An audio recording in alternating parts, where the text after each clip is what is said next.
오늘 말씀의 제목은 하나님을 사랑하지 않는 그리스도인입니다. 본문 말씀은 요한 1서 4장 10절 말씀입니다. 제가 받들어 읽겠습니다.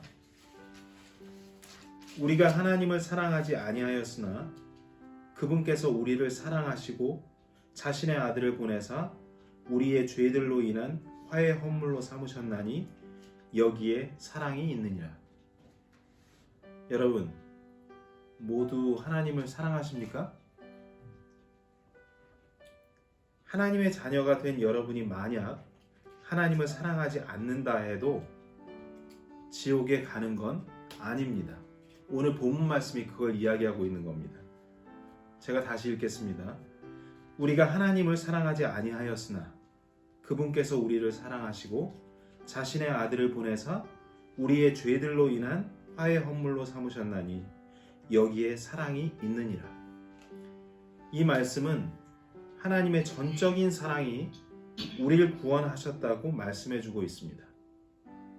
하지만 어느 누구도 하나님을 사랑하지 않으면서 하나님을 온전히 따른다고 할 수는 없을 것입니다. 우리가 주님을 너무 사랑해서 기쁨으로 주님을 따른다면 주님께서 얼마나 기뻐하실까요? 궁극적으로 이것이 우리를 향한 하나님의 바람이기도 합니다. 제가 가끔씩 아이들한테 이렇게 묻곤 합니다. 아빠 사랑하니? 네. 왜 사랑해? 하고 물으면 한참 생각합니다. 그럼 제가 바로 그럽니다. 아빠가 돈 벌어와서 너희 아무 걱정 없이 먹고 살게 해주니까 사랑하지? 그렇지? 그랬더니 애들이 대답합니다. 아니에요. 그냥 아빠니까 사랑해요.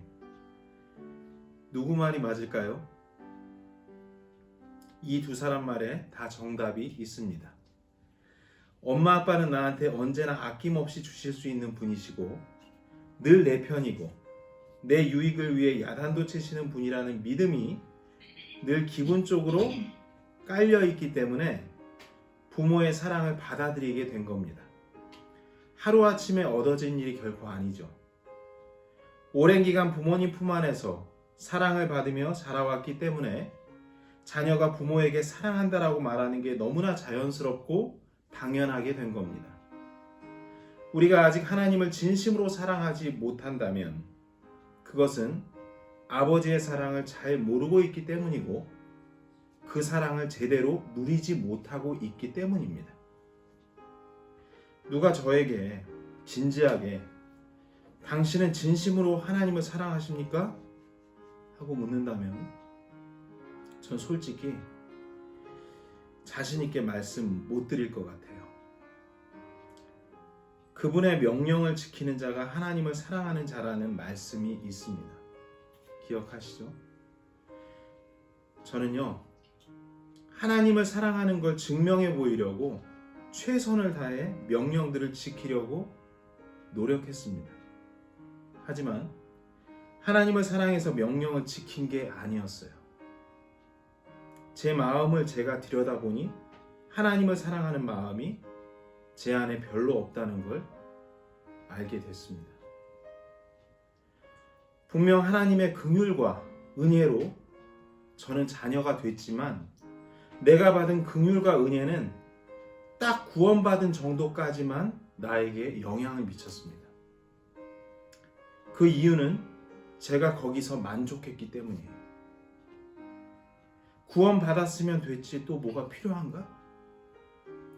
주님의 완전한 사랑에서 흘러나온 그 영원한 긍휼과 무한한 은혜를 더 알고 싶어 하지 않았기 때문입니다. 그리고 당시 구원이 내 최대 목표이자 최종 목적지였기 때문입니다. 여러분에게 긍휼은 어떤 의미를 주고 있습니까? 긍휼이란 죄인을 불쌍히 여기는 하나님의 마음을 말합니다.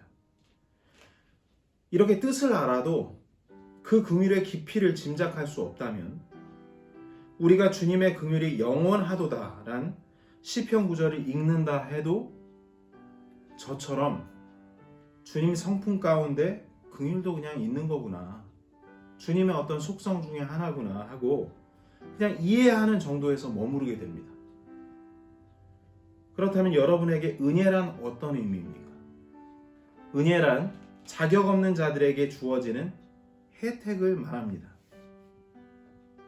자격 없는 자에게 주신 영원한 생명과 천국 그리고 자녀됨이 저에게 믿어졌기 때문에 제가 이 은혜를 받아서 구원을 받았습니다.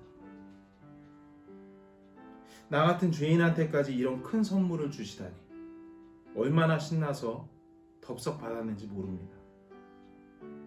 여러분들도 그러셨죠?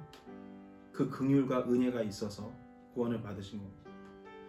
이렇게 하나님의 긍휼과 은혜로 엄청난 구원을 제가 받았지만 정작 하나님을 사랑하지 못하는 제 자신을 보면서 그동안 반쪽짜리 크리스찬으로 살아왔다는 걸 알게 되었습니다.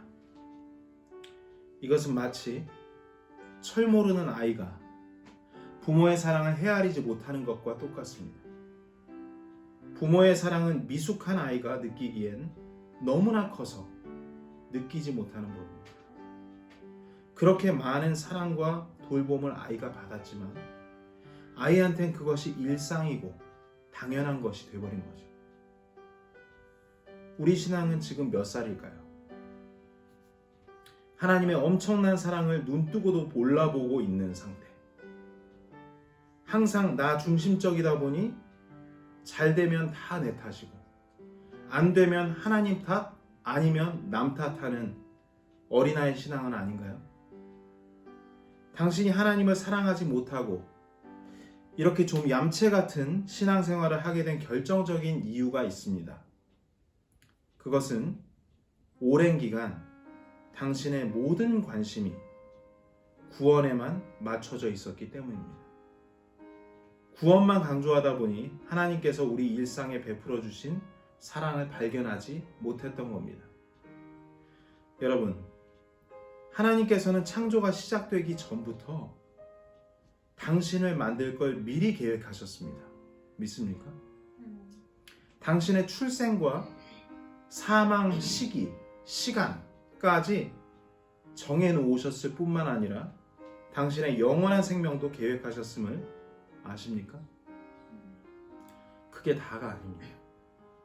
저 같은 경우 제가 20년 전에 탔던 첫 차부터 지금 타고 있는 차, 앞으로의 차, 내일 먹을 음식 등등 저에게 필요했던 과거, 현재, 미래의 모든 것을 공급해 오셨고 공급하실 하나님으로 저와 함께 해 오셨습니다.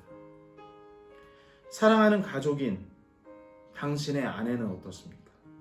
당신의 부모, 자녀들, 손주들 다 주님께서 미리 준비하신 것입니다. 육신의 부모는 자녀의 사랑을 얻기 위해 눈에 보여주고 말해주며 먹이고 입혀왔죠? 이거 봐라 하면서. 근데 우리 하나님 아버지는 우리의 모든 필요를 미리 아시고 눈에 보이지 않게 역사하십니다. 그러면서도 우리에게 필요한 사람들과 모든 물건들 그리고 아주 세밀한 상황들까지도 준비하셨습니다. 이 모든 것이 준비되는 과정들이 보이지 않았기 때문에 우리 눈앞에 벌어진 모든 상황들이 우연히 생긴 일이라 믿게 되었고 혹은 내가 노력해서 내가 잘해서 받은 결과로만 우리가 여겼던 겁니다. 하지만 우리 앞에 벌어졌었고 지금 벌어지고 있고 벌어질 일들은 우리 하나님 아버지를 통하지 않고서는 그 어떤 것도 이루어지지도 않고 벌어지지도 않는다는 것을 믿으시기 바랍니다. 이제 하나님 아버지와 당신과의 관계에 대해 제가 묻고 싶습니다. 당신에게 베푸신 구원 그리고 당신을 위한 모든 공급의 근원이 누구였다고 정말 생각하십니까? 바로 하나님 아버지십니다. 그렇다면 당신은요? 도대체 어디서 나온 사람인데 이렇게 자기만 알고 자기만 위해 살아가는 겁니까? 우린 아주 건방진 사람을 말할 때 근본도 모르는 사람이라고 말합니다. 당신은 당신의 근본을 알아야 합니다.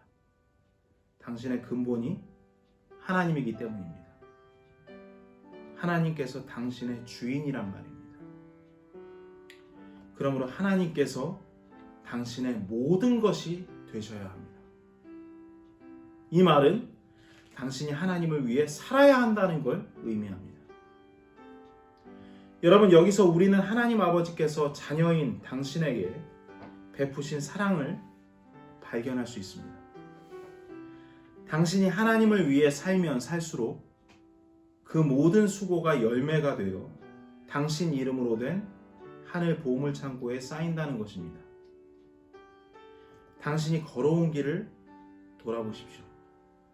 긍휼과 은혜의 길 아니었습니까? 주님께서 당신의 유익을 위해 그 길을 미리 만들어 놓으셨고 이끌어 주셨다는 걸 지금 기억하십시오. 그리고 지금까지 당신이 그 길을 걸으며 받은 복들을 세워보시기 바랍니다. 주님의 극적인 공급들로 당신이 살아왔음을 인정하게 될 겁니다. 더불어 주님의 크신 사랑을 알게 될 것입니다. 그러니 여러분, 오늘부터 하루에 하나씩 우리 앞에 벌어지는 일들을 그냥 지나치지 맙시다. 모든 것이 하나님 아버지께서 제공해 주시는 것을 믿고자 하십시오. 하나님을 향한 감사가 생길 겁니다. 그리고 그날에 꼭 필요했던 주님으로부터의 공급을 경험하게 될 땐 하나님을 향한 감사가 감동으로 바뀌게 될 것입니다. 이런 날들이 모이고 모여 날마다 공급 주시는 아버지를 믿고 기다리면서 하나님 아버지를 진정 사랑하게 될 것입니다. 요한복음 21장 15절 말씀 같이 보시겠습니다. 요한복음 21장 15절 제가 읽겠습니다. 이처럼 그들이 먹은 뒤에 예수님께서 시몬 베드로에게 이르시되 요나의 아들 시몬아 네가 이것들보다 나를 더 사랑하느냐 하시니 그가 그분께 이르되 주여 그러하나이다. 내가 주를 사랑하는 줄 주께서 아시나이다 하매 그분께서 그에게 이르시되 내 어린 양을 먹이라 하시고 예수님께서 베드로에게 물으셨습니다. 베드로야 네가 이것들보다 나를 더 사랑하느냐? 왜 주님께서 이렇게 베드로에게 물으셨을까요? 우리 주님께서는 베드로의 모든 것이 되고 싶으셨기 때문입니다. 베드로뿐만 아니라 아버지께서는 거듭난 자녀들에게 모든 것이 되고 싶어 하십니다. 아버지께서 오늘 당신에게도 같은 것을 물어보고 계십니다. 아들아, 네가 네 먹을 것들, 네 직장, 네 장래 목표, 네 돈보다 나를 더 사랑하느냐? 네가 이것들보다 나를 더 사랑하느냐? 여러분, 주님보다 더 사랑하는 것이 없어져야 합니다. 우리 주님께서는 당신이 이것저것, 이 사람 저 사람, 그냥 그런 사랑하는 것들 중에 하나가 되고 싶어 하지 않아 하십니다. 나의 모든 것이 되고 싶어 하십니다. 주님께서 복의 근원임을 우리에게 알리고 싶어 하십니다. 내가 너의 복의 근원이다. 당신 인생에 가장 사랑하는 사람이 아내라면 아내가 아니라 아내를 선물로 주신 하나님 아버지를 가장 사랑하는 분으로 모셔야 합니다. 또 당신 인생에서 아들이 전부라면 아들이 전부가 아니라 아들을 주신 하나님을 당신의 전부로 모셔야 합니다. 우리가 겪는 모든 문제는 주님보다 다른 것들을 더 사랑할 때 생깁니다. 또 이 모든 문제는 예수님께서 나의 전부가 되시면 사라집니다. 여러분, 인생의 마지막 순간에 너 딱 하나만 선택할 수 있다. 이렇게 선택할 수 있는 기회가 주어진다면 여러분은 뭘 선택하시겠습니까? 만복의 근원 되신 주님만 있으면 되지 않습니까? 이 땅에서도 나의 모든 필요를 항상 넘치게 공급해 주셨던 주님만 있으면 되지 않습니까? 저 하늘에서도 나의 보물이신 예수님만 계시면 되지 않습니까? 나를 영원히 사랑하시는 예수님이시고 내게 평안과 만족 주시는 예수님 한 분만 있으면 행복하잖아요. 하늘이 무너지고 세상이 나를 버리고 사랑하는 사람도 나를 배반해도 언제나 나를 지키시고 내 편이 되시는 예수님과 함께 있으면 모든 것이 무너져도 나는 처음부터 새롭게 회복될 수 있습니다. 그래서 예수님은 저와 여러분의 모든 것이 되셔야 합니다. 말씀을 마무리하겠습니다.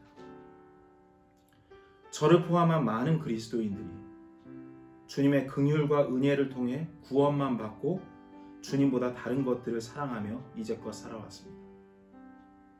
후회스런 지난 날들을 뒤로 하고 주님만 온전히 사랑하고 따르려면 아주 강력한 특단의 조치가 필요합니다.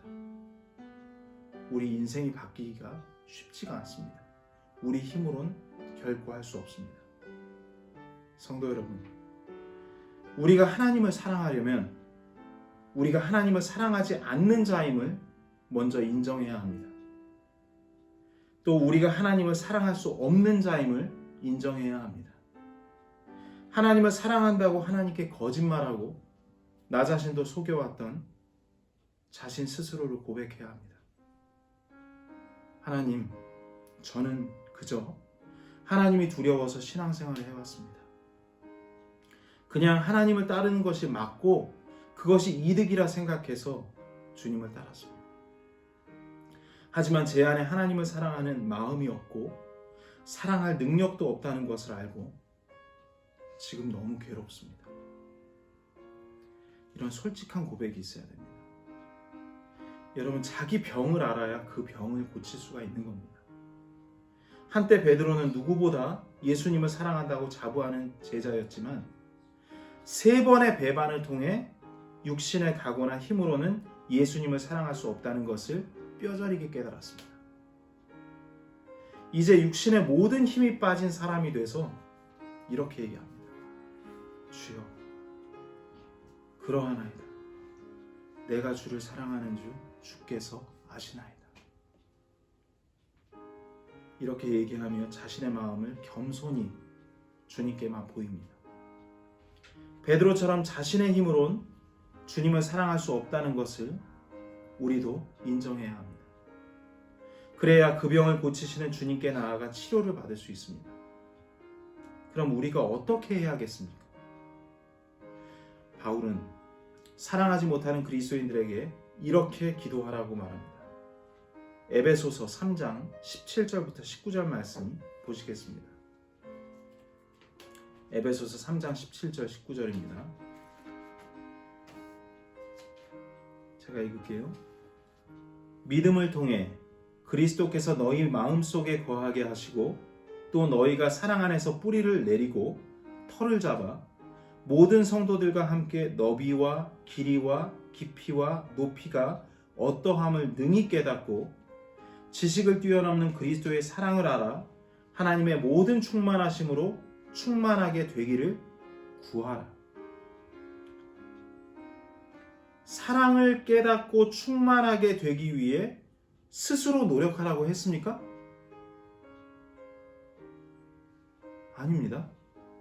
사랑으로 그리고 하나님으로 충만하게 되기를 구하라 했습니다. 주님께 기도로 구하라 한 겁니다. 이게 중요한 겁니다. 우리가 할 수 없으니 기도하라고 한 겁니다. 19절 말씀 같이 읽겠습니다. 시작. 지식을 뛰어넘는 그리스도의 사랑을 알아 하나님의 모든 충만하심으로 충만하게 되기를 구하라. 여러분, 우리 이와 같이 기도해야 합니다. 기도하시겠습니다. 주님, 저는 제 육신의 힘으론 하나님을 사랑할 수 없습니다. 이웃도 사랑할 수 없음을 고백합니다. 지금 이 순간 저를 주님께 드리오니 저의 모든 것이 되어주옵소서. 그리스도의 사랑을 더욱 알게 하시고 하나님의 사랑으로 충만케 하옵소서. 아버지께서 허락하신 모든 충만으로 충만하게 하나님을 사랑하며 주신 형제와 이웃들을 넘치게 사랑하게 하옵소서. 예수님의 능력 있는 이름으로 기도했습니다. 아멘.